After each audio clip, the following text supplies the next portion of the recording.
Olá, meus queridos e minhas queridas, sejam muito bem-vindos. Eu sou Vitor Zanolato, roteirista de quadrinhos e arte educador, e esse aqui é o Educa HQ.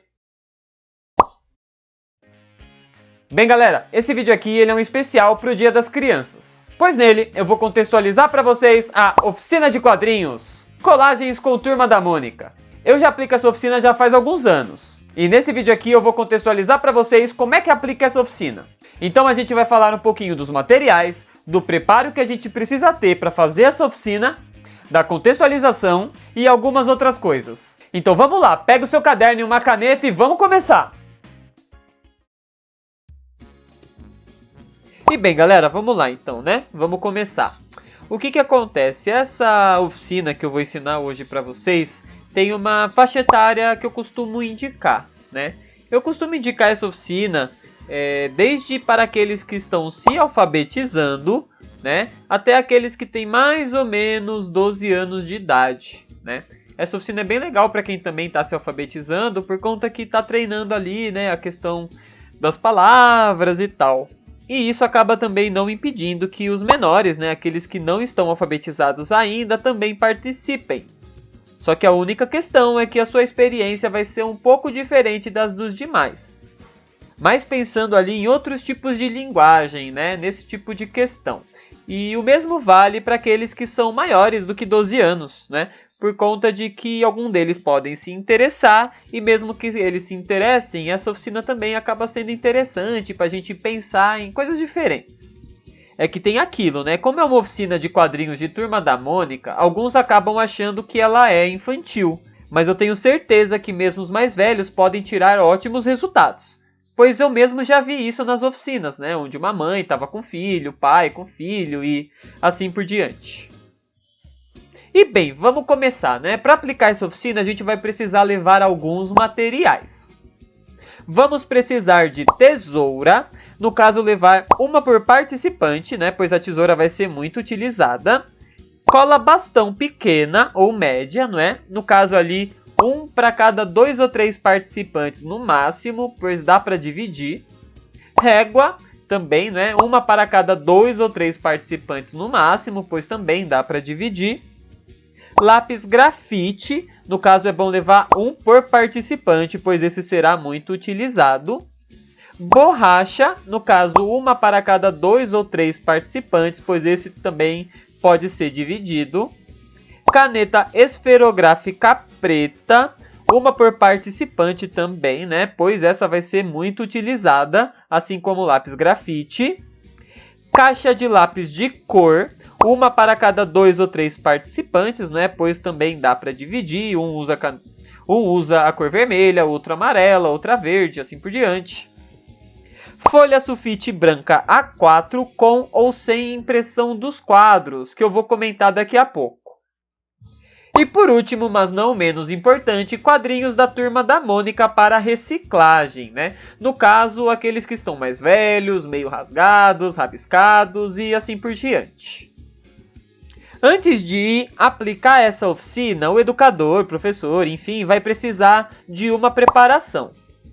E vamos começar pelas folhas sulfites, né? Onde nós vamos desenhar os quadros da HQ.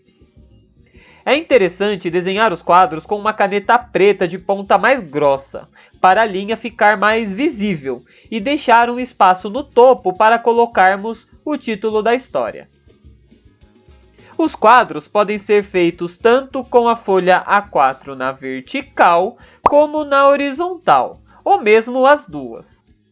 Eu costumo preparar uma folha com 3 quadros e outra folha com 4 quadros. Porém, vocês também podem preparar uma folha com 5 quadros e outra folha com 6 quadros. Mas, na minha experiência, esses dois últimos não foram muito utilizados. Pois mesmo para fazer uma história com 6 quadros, os participantes preferiram fazer em 2 folhas de 3 quadros. Não esqueçam de algo que é bem importante. Deixar um espaço entre os quadros. Esse espaço ele é chamado de sarjeta. E ele é muito importante porque é entre ele que acontece a imaginação das histórias em quadrinho e onde elas ganham movimento na sua leitura. E pronto! Uma vez com esses quadros todos prontos, é só xerocar e levar para a oficina, junto com as folhas sulfites em branco que podem ser usadas para que cada um faça os próprios quadros. Uma outra opção também é montar esses quadros em algum programa de computador. Daí vocês podem imprimir um de cada e depois xerocar. Uma vez com as folhas dos quadros pronta, outra coisa importante é a gente se preparar e pegar as páginas de quadrinhos da Turma da Mônica para reciclagem. A gente vai recortar os personagens dos quadrinhos. Eu prefiro recortar os personagens de forma não rente à linha do seu corpo, não é? Por conta que isso torna um estímulo na hora da oficina. E daí o próprio participante pode fazer esse trabalho mais detalhado, cortando o restante e deixando apenas o personagem. Uma vez com uma boa quantidade de personagens recortados, vocês vão organizá-los, separando as figuras da Mônica, do Cebolinha, da Magali e do Cascão, dentre outros personagens que possam vir a aparecer nas histórias. E é muito importante, gente, a gente levar muitos recortes desses personagens, para que as possibilidades de história se ampliem, pois quanto mais personagens tivermos, mais ideias podem surgir. E por último, mas não menos importante, em sulfites ou cartolinas, vamos desenhar os tipos de balões. No caso, o balão de fala, o balão de grito, o balão de pensamento e também a recordatória, também chamada de legenda. Ela não é um balão, mas a gente vai falar disso um pouquinho mais pra frente. Outra opção também, ao invés de desenhar, vocês podem buscar essas imagens na internet e imprimir. E bem, agora que a gente já falou de todo o material que a gente vai precisar levar e de tudo aquilo que a gente precisa se preparar para aplicar a oficina, vamos para uma parte muito importante, que é a contextualização. Bem, ela vai de acordo com o tempo hábil que vocês vão ter para aplicar essa oficina, ou seja, quantas horas vocês vão ter para produzi-la. Além disso, a contextualização também vai de acordo com a idade que vocês vão estar trabalhando. Então, se o tempo de vocês for limitado, não tem problema vocês usarem um recorte de toda a contextualização que eu vou passar aqui. Ao mesmo tempo, que se as crianças forem muito pequenas, vocês também podem usar de um recorte, porque daí vocês trabalham de acordo com o conhecimento das crianças. Eu costumo contextualizar essa oficina começando pelos quadros. E neles é muito importante a gente focar que existe uma ordem de leitura e explicar isso, E explicar também que os quadrinhos ocidentais usam a ordem da esquerda para a direita e de cima para baixo. Pois quando fazemos a leitura de um texto, fazemos dessa mesma maneira. E é importante pontuar que não são apenas os quadros lidos nessa ordem, os balões seguem a mesma lógica. É importante pontuar isso para tomarmos cuidado na hora de fazer o quadrinho, para que não façamos uma disposição confusa de quadros e balões. E bem, já que falamos de balões, vamos nos atentar a uma coisa, Existem 3 tipos de balões muito utilizados nos quadrinhos da Turma da Mônica. E vamos começar por esse aqui, o balão de fala. Nesse balão colocamos os diálogos dos personagens e existe um motivo para colocarmos as palavras dentro de balões. Por exemplo, quando a gente enche um balão, nós usamos ar, não é? E ao mesmo tempo que nós precisamos de ar para falar qualquer coisa, é impossível falar com os pulmões vazios. Então, como usamos o ar para falar e como usamos o ar para encher um balão, é a partir dessa abstração do ar e da fala que surge a ideia do balão nas histórias em quadrinhos. E continuando ainda nessa abstração, existe um outro balão que também conecta com essa questão do ar e da fala, que é o balão de grito. Um grito normalmente é algo muito alto, quase como um estouro, e isso influencia no formato do seu balão. Uma forma espetada como essa nos causa um certo incômodo, pois ela parece que está explodindo e irá nos machucar. Além de que, para gritar, a gente usa mais ar do que para falar normalmente, Então, é tanto ar que a gente usa que o balão de fala acaba explodindo e virando esse balão todo espetado. E é por detrás dessa ideia que vem o formato do balão de grito. O próximo é o balão de pensamento, não é? A fala utiliza do ar e o grito também, mas ele parece um estouro. Mas já um pensamento, diferente dos outros dois, não é algo físico, né? Como o ar e uma explosão. Então, a ideia do balão de pensamento surge através de algo físico também, né? Que no caso são as nuvens. Nisso, poderíamos entrar profundamente em noções filosóficas e discutir muitas coisas de como as sociedades de centenas de anos atrás observavam as nuvens, ou mesmo como nós observamos as nuvens hoje em dia. Mas um bom exemplo que eu gosto de levar para a oficina é um termo popular, que é estar com a cabeça nas nuvens, que acaba passando a ideia de que a pessoa está imaginando muito e acaba se esquecendo do mundo físico. E vale lembrar que o balão de pensamento também às vezes é utilizado como sonho, onde o personagem deitado dormindo tem um balão de pensamento e nele a gente encontra um desenho. Então existem muitas formas de se utilizar esse balão.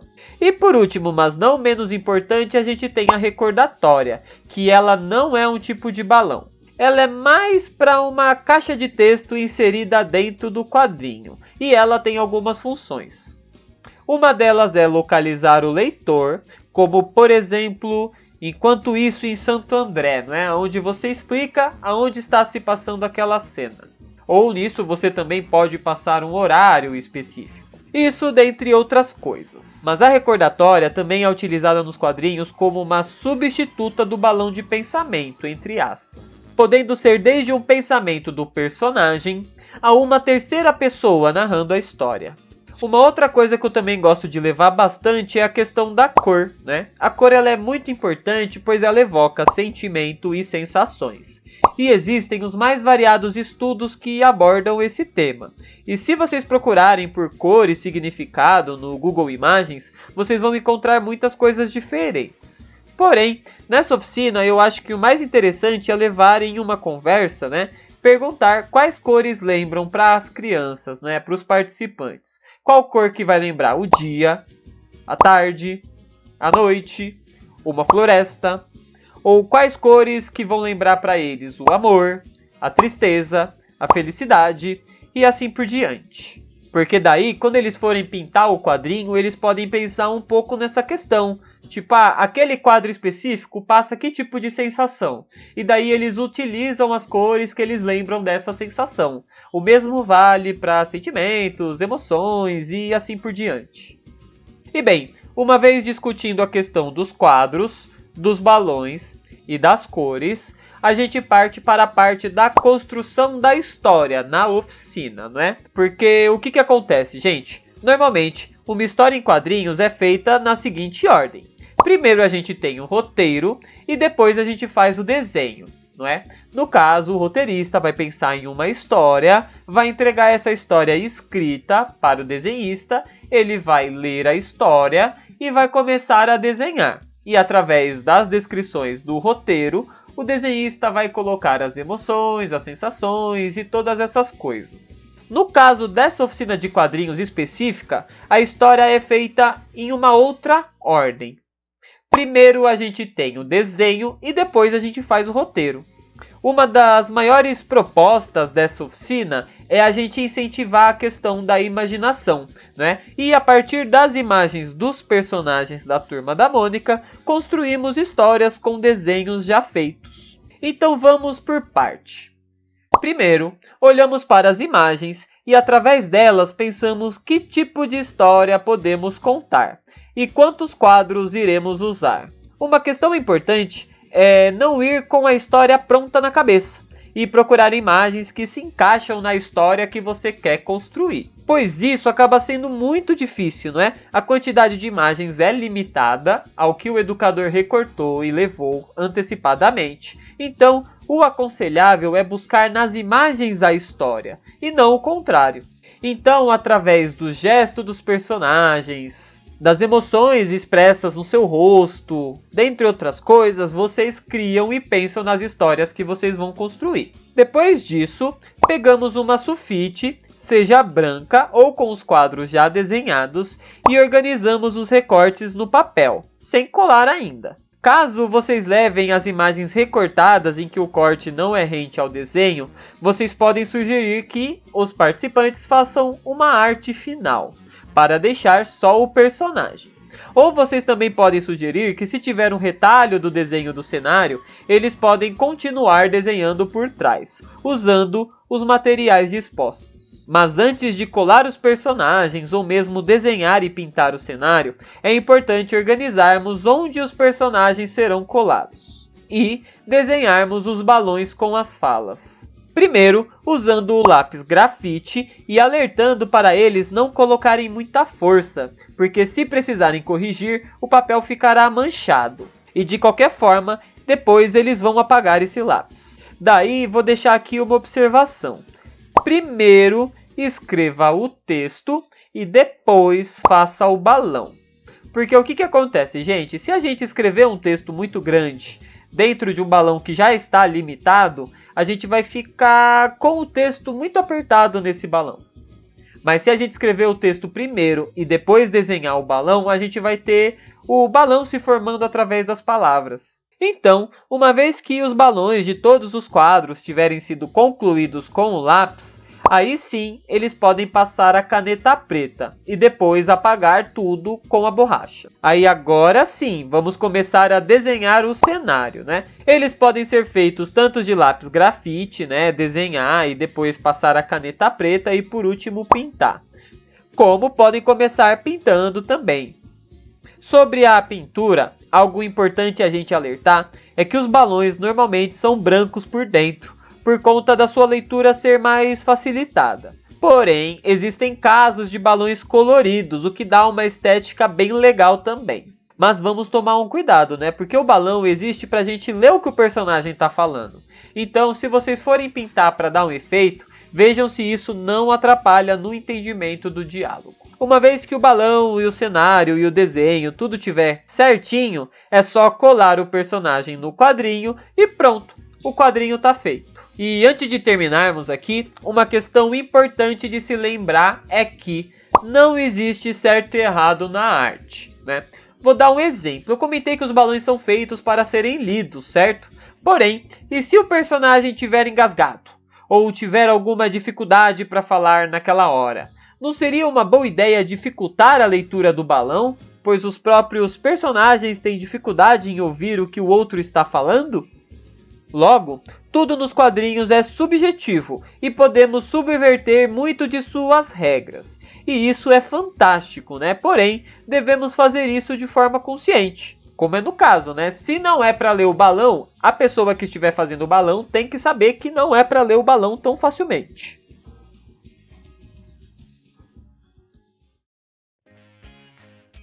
Então é isso, galera. Bem, eu espero que vocês tenham gostado dessa oficina, que é um oferecimento de uma outra oficina que eu vou aplicar. E ela se chama Formação Pedagógica, Diálogos entre Quadrinhos, Colagem e Educação. Essa oficina vai acontecer no primeiro semestre de 2022 e ela vai acontecer em diversos espaços aqui da cidade de Santo André. Ela conta com certificado de horas e nela nós iremos ampliar e expandir todos esses conceitos e coisas que eu trouxe aqui nesse vídeo, trazendo mais elementos da linguagem da colagem e da criação de uma história em quadrinho. Todos aqueles que tiverem interesse em participar, eu peço para entrarem em contato comigo. Mesmo que vocês morem em alguma região distante daqui, a gente vê como é que pode fazer. E também, se vocês tiverem alguma dúvida a respeito da contextualização que eu apresentei aqui nesse vídeo, eu vou pedir para vocês entrarem em contato comigo pelo meu Instagram. Lá, além de tirar dúvidas, eu também posso explicar um pouquinho como é que vai funcionar essas oficinas de 2022, que vão acontecer em diversas bibliotecas e espaços culturais da cidade. E bem, antes de terminar esse vídeo, eu vou pedir para vocês se inscreverem no meu canal do YouTube. Lá, eu sempre faço a postagem dos vídeos e tô pensando em também levar algumas lives conversando com outros educadores. E bem, se vocês também gostam de quadrinhos, vou convidar vocês a conhecerem o Estúdio Molotov HQ. Esse é um coletivo de artistas no qual eu faço parte como roteirista de quadrinhos e nós temos, por enquanto, 2 trabalhos publicados: o Assalto ao Útero e o Pavilhão. Então corre lá, segue o nosso Instagram e dá uma olhada nesses trabalhos. E é isso, galera. Nos vemos na semana que vem em mais um podcast. E dessa vez eu irei entrevistar o Caio Ferraro. E na outra semana teremos mais um vídeo. E dessa vez eu irei falar um pouquinho sobre as possibilidades do estudo de física dentro da criação das histórias em quadrinhos. Então é isso, galera. Eu espero o contato de vocês e nos vemos logo menos. Até mais!